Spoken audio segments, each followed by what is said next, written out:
Hello everyone, my name is TheMadScorpyon and welcome back to another Xur reset update. I'm gonna be honest, I am sorry I missed out on yesterday's This Week in Destiny update because I was so excited to go over it reading the TLDR, but my throat over the day had just absolutely started screaming, and unfortunately 8,000 words was just way too much for me to get through. However, I actually stayed home, took a sick day for once in my life, and with that, I'm actually here right at Reset to give you what Xur is offering for this week's Strange Curios.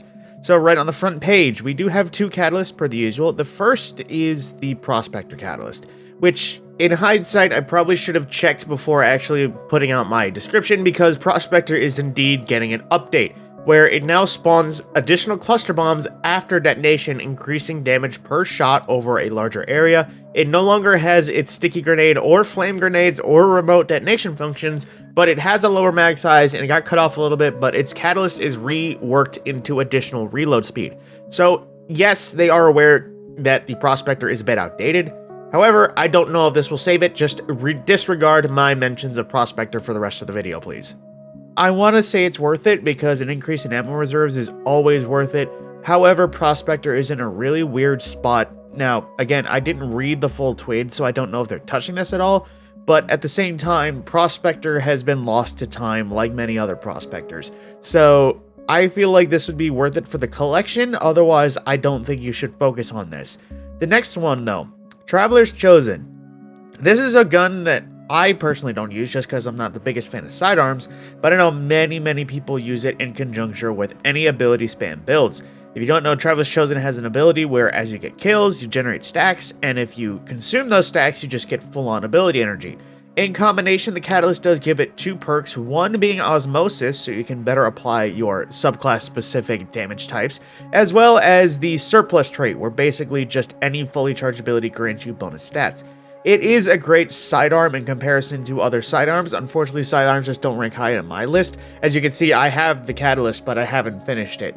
So I would definitely say if you enjoy ability spam builds or sidearms, this is one totally worth it. Otherwise, you know, do as you wish. Buy it, don't buy it. It's entirely up to you. The next, for armor, we have the Frosties, which is basically another ability spam exotic. Essentially, anytime you sprint, you reduce your cooldown of any of your abilities. Now, it doesn't give you chunks, it just lowers the time, so it would increase your cooldown rate. But at the same time, it does have an extra perk where dodging increases your sprint speed. It's very simple. I know this exists most in Crucible, as other ability spam builds rely on better returns, but Frosties is still a good all-around pick if you're looking for a piece of armor to go into any activity at all. Next is the Insurmountable Skullfort, which I think needs little introduction, but if you don't know, kills with any arc melee will trigger health regeneration and restore your melee energy. Now, it has been ages since I've used this, so under my info, literally you kill anything with an arc melee ability, your ability is recharged. A Thunder Punch, Ballistic Slam, Shockwave, Shoulder Charge, that's the right word. Any of those abilities, and I think that also still barely includes the knocked out arc enhanced punches. I might be a little outdated on that info, but pretty much anything that deals an arc punch will get you your ability energy back as well as keep you alive. This also applies to Prismatic and any of the other arc abilities, mainly the Thunder Punch there. So I would definitely recommend this if you are an enjoyer of the arc abilities. Otherwise, you know, just do as you wish. Maybe Curious with Falling Star, that's probably his top contender for #1 arc exotic. Next is Chromatic Fire, which is one that is very much useful, but I feel like I never see out in the wild nowadays. It makes it so that any precision final blows with a kinetic weapon specifically will create an explosion in the element of your equipped super and apply the matching elemental effect. And this applies to all 5 of the ability, energy, or damage types now. Arc blinds, Solar Scorches, Void weakens, Stasis slows, and Strand severs.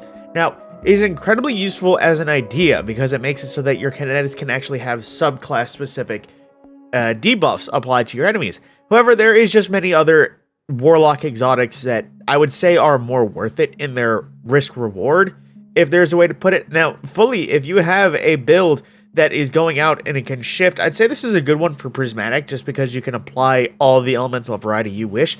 However, at the same time, I would say unless you have a loadout that isn't focused on an element, is just focused on an ability, I would say go with this just because if there's no one exotic that fits you best, this one can fit all of them the most. Next, moving into our mainstay for our weapons, the Hawkmoon snapshot sights, so a little bit more of higher handling, with fluted barrel for, again, more handling, and the combat grip for recoil control. It sounds like a crucible roll if I've ever heard it, if you wish to get those quick shot paracausals. Next is the Huckleberry, which is getting a buff, I remember, off the TWID. Its current catalyst makes it so that Ambitious Assassin, Subsistence, is actually fully functioning. If you don't know what that means, basically any kills will refill your magazine. No ifs, ands, or buts. If you have one bullet left in the magazine, you get a kill, you will get all 30 rounds total. Now, it is getting a rework. It is making this part intrinsic, and it is receiving kinetic tremors. So this gun is one of the ones that is constantly, I'd say, the third spot for best ad clear weapon, as the kings and queens have rise and fall. This one still is always up there because it hasn't been touched. It also has a rare thing about it where Rampage is still in a year 1 state where it gives way more damage than Rampage on any other gun does. So I'd definitely say it's worth picking up if you don't have it just yet.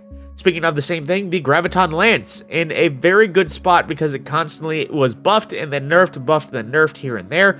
Makes it so that it has a 2-burst pulse. The second shot is a lot harder hitting compared to the first. It has high recoil, but it has no damage fall off, so is effective to any range. And his main nifty perk is Cosmology, where any kills will spawn a void projectiles and detonate the enemy that you killed. This chain reacts and wipes the floor. If you get a kill, more than likely anything that is rank and file will die alongside it. Anything major, if there's multiple explosions, will also die. Its catalyst, I forget exactly what it does. I think it gives you Vorpal Weapon as well as Turnabout, which makes it so that any elemental shields, including Savathun or Shadow Legion enhanced shields, will give you a overshield in return. It is a nice touch onto a weapon that didn't need that, but is much appreciated anyways. And rounding back out, the Prospector, the catalyst that is available for it. Again, it increases your magazine or total ammo reserves. This is a full auto grenade launcher. It can burn ammo very quickly. I'd say in maybe 20 seconds total, you can be completely out of heavy ammo with a standard reload with no enhanced reload speed. Its perk is Excavation, where you can press and hold to fire grenades, and releasing the trigger will detonate all things simultaneously. The grenades also are sticky and give a slight damage over time. And defeating targets will also chain react, which is really good for the ad clear way.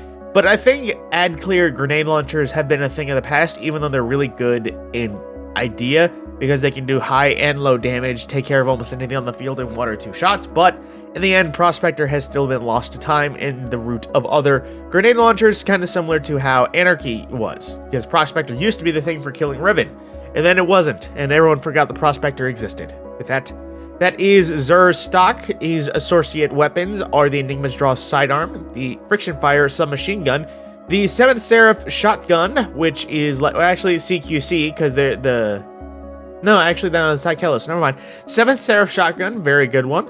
The Tarnished Metal, good arc lightweight frame scout rifle. The Steel Sibyl, which is a old sword, basic sword. The Behringer's Memory, which can definitely be ignored. It's a rapid fire frame grenade launcher, not worth your time. And then the variety of usual class swords. And with that, my name is TheMadScorpyon, and I will see you in the next video.